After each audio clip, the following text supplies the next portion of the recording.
The following are real-life stories of creepy encounters. Consider subscribing to the channel if you like this content.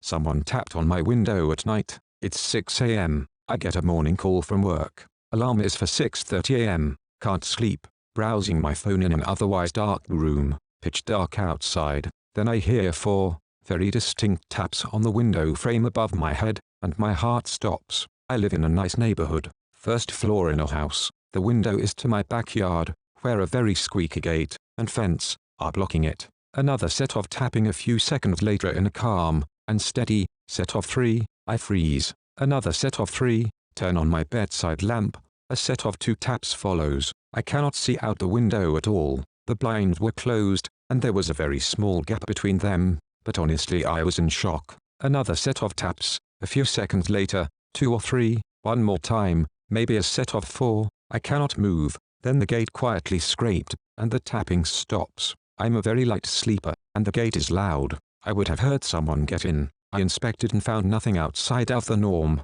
I'm doubting it's a burglar. Why would they tap when they could see the light of my phone? And after I turn the light on, there are no trees out the window, and the taps were nothing like a bird or a bug. My priority was to make sure nobody was studying my routine, or planning to rob me, or murder me. So I set up a somewhat ridiculous, homemade noise trap that would wake the neighborhood, and also set up a phone in the closest window, with a sleep recorder to document, and hopefully spook any mischief. What I found the next morning I cannot explain. Went to sleep and lights out at exactly 11:30 p.m. Uneventful night. I wake, I shower, I check the sleep recorder, and the first clip, recorded at 11:41 p.m., made my heart sink. Nobody else is awake or moving in the house. My neighbors are old, definitely were asleep, and they are always absolutely quiet. So I sheepishly go outside to inspect the aftermath, and to my surprise, nothing has changed. The sleep recorder did not pick anything else up that was unusual. The rest of the night, I just set up a night vision camera. Here's to hoping this mystery is definitively solved tonight. Trapped with a Peder File. Last year, I went to France for 9 weeks on an exchange. On the airplane home, since I didn't make any friends in the exchange group, I was left sitting by myself, next to the window seat. 2 grown men sat down beside me. I put in my headphones, and ignored them until one of them tapped me on the shoulder. I'm a pretty nice girl, so I smiled, and asked what they wanted. He just wanted to look at my drawings. Nothing really seemed amiss. He just gave me a few weird feelings. As fate would have it, the stupid Toronto airport was jam-packed, so we got to stay on the plane for a half an hour extra. The other guy had left, so I'm stuck here with this man, who looks to be about 60 years old. He starts out by saying, "You know, this is fate. If you were supposed to leave, you would have already." Immediate red flags. I laughed it off. He then goes on, asking for my number. I told him no, that I'm 15 and my parents wouldn't want me to. He leans in closer. "Oh, parents love me. I'm sure when I meet them, they will not mind." Originally, I thought he thought I was older. Back then, I was 5'10", so people assumed I'm older than I am. I started to violently shake. He was blocking the only exit. As I was in the window seat, he kept going on and on about fate, and how I am gorgeous, and how I should give him my number, in case we get separated. I stayed silent except for some head nods, and just as he was about to lean in to do God knows what, I'm told by a flight attendant that we can all leave the plane now. At this point, I'm practically running away. He let me out first for some reason, and I make a mad break for it, while crying and still shaking violently. Once I got back with my group, I tried blowing off my crying by laughing, but I scared some airport staff around me. I was bawling my eyes out while laughing. That does kinda seem crazy. I got home safely, and I am now very weary of planes, and every time I go to Toronto, it's quite close to my city. I can't help but be terrified of running into him. My creepy friend, Ben. I had a very creepy friend, we'll call him Ben. I believe he might be a dangerous psychopath, or at worst, a serial killer. Ben and I met on Facebook in 2014, and he came to meet me in Romania in the summer of 2015. He seemed a little bit odd, but otherwise okay. One strange thing about him is that while he was at my house for a week, he didn't bathe for some odd reason, so he stank. Our friendship continues online, and in 2016, I fly over to Vancouver to hang out with him. He collects a lot of firearms, and claims to have briefly been in the Canadian Army. He also claims he worked as a mercenary, and was in Georgia during the Russian invasion in 2008. He claimed to have shot 2 people there during combat, and also suffers from PTSD. I get there, and his apartment is filthy, trash everywhere, 2 cats that made the place stink of cat piss. The guy kept his lights on 24/7, and on his wall was a clock that played a loud tune every hour. His behavior towards me while there was somewhat disrespectful, but I just took it as a buddy messing around with me. He said mildly creepy things, but again I brushed it off as him being a prankster. I leave, and again, our friendship continues online. During this time, his conversations with me become darker and more hostile, in a passive-aggressive sort of way. Ben is also an alcoholic, who drinks until he blacks out. He does all sorts of antisocial and downright vile things while drunk. Also during this time, 2016 to 2017, he said that 2 men briefly lived with him for a short time.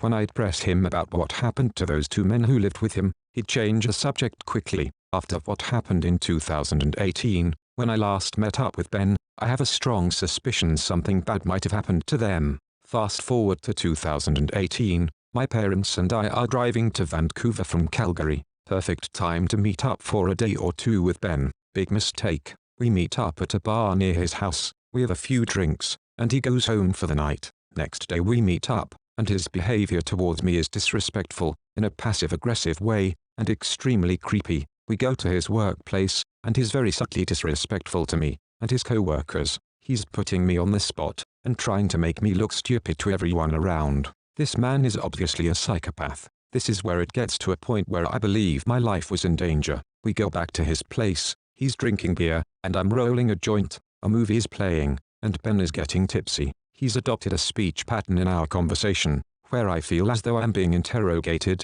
and toyed with. He's playing a video game on his computer, I'm watching a movie. By this time I'm feeling very uneasy, my gut instinct is telling me to leave. Generally speaking, you always listen to your gut instinct. That primal thing inside of you linked to fight or flight, is best to be obeyed. As the day progressed, and as Ben was becoming drunk, he starts saying very weird things. He was mumbling, "I don't care for anyone, but myself. I don't give a shit about people." There is a loaded shotgun beside the table. He looks at his computer screen, and starts mumbling about being a madman with a gun. A few minutes later, he turns to me and says, "Hey, what if I put some MDMA in your drink?" Followed by, "I'm just kidding." The cat and mouse game intensifies. He's now talking about knowing a guy who is HIV positive, and how he's going to get the guy to give him an infected needle, to infect himself with HIV so he can live on government benefits for the rest of his life. This guy is unhinged. I'm sitting there in disbelief at just how vile this guy really is. I want to leave, but I also don't want him to know I'm ready to go. It's an awful, vulnerable feeling. He has another beer, and turns to me. I'm now very uncomfortable. The talk is now about food. He turns to me, and looks me straight in the eyes, and asks, "So, if this was your last meal, what would you have?" The look on his face was one of stone-faced honesty. I knew I had to flee. My heart is pounding. I need to make my move. With adrenaline rushing through my body, I tell Ben, in a very calm manner, that the weed I had is making me feel funny, and I need a breath of fresh air. I quickly put on my shoes, before he has any chance to stop me. He makes me promise I'll be back. I go down the stairs into the sunlight. I feel like an animal that just escaped slaughter. The place I'm staying at is not far from Ben's house. I'm wise enough not to tell him where I'm staying at exactly. I start walking, feeling like I've just escaped certain death. The phone rings. Ben is asking where I'm at, and that he's panicking. I tell him I'm still taking a breather. Meanwhile I get to my cousin's house. I somehow manage to get inside. Night has fallen. The guy is calling my phone constantly. When I answer, he's trying to get me to meet up with him, and go for a ride. The tone of his voice is flat and fake. He says that, "We've just had a bad night." He's desperately trying to get me to go for a ride with him. I block his number. I block him on social media. That was the last time I spoke to the scumbag. In our many online conversations over the years, Ben would drop clues here and there about his past. That he did horrible things during his supposed gig as a mercenary. He would go on drunken tirades about being a bad man, having done bad things. He was going to AA meetings, and trying to put on a facade of normality, by volunteering at an old folks' home. Deep down I think he is a psychopath, or a potentially dangerous one at that, and I just hope he never hurt anyone. A man tried to break down our front door, then said wrong apartment. My fiancée and I had gone to bed, and it was about 11 p.m. We heard a large pounding sound, but couldn't tell if it was someone pounding on our door, or the neighbor's door. We live in an apartment complex. We waited a minute, and when the pounding became more intense, my fiancé got out of bed. He stood at one end of a long hallway in our apartment, with the front door being at the other end of the long hallway. By the time he got out of bed, the pounding had turned into this person ramming their shoulder into our door, and jiggling our door handle. He told me to call 911, so I did. After another minute or so, and while waiting for the cops to show up, my fiancé looked out the peephole again, and there were now 2 young kids with the guy. He was still actively trying to get in our apartment, and the kid was standing behind him and off to the side. When my fiancé saw the kids, he opened the door. Against my advice, my fiancé signaled like he had a gun, and asked the man what he was doing. The man said he thought this was his friend's apartment,